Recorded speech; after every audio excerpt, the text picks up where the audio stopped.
اسی بنا پر یہ اپنا نام حمص یعنی بہادر اور گرم جوش رکھا کرتے تھے۔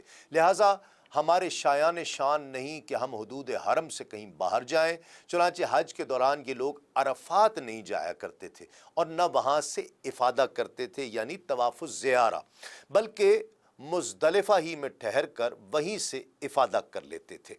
قرآن مجید میں اللہ رب العزت نے اس بدعت کی اصلاح کرتے ہوئے ارشاد فرمایا، اعوذ باللہ من الشیطان الرجیم، ثم افیدوا من حیث افاد الناس، تم لوگ بھی وہیں سے افادہ کرو جہاں سے سارے لوگ افادہ کرتے ہیں۔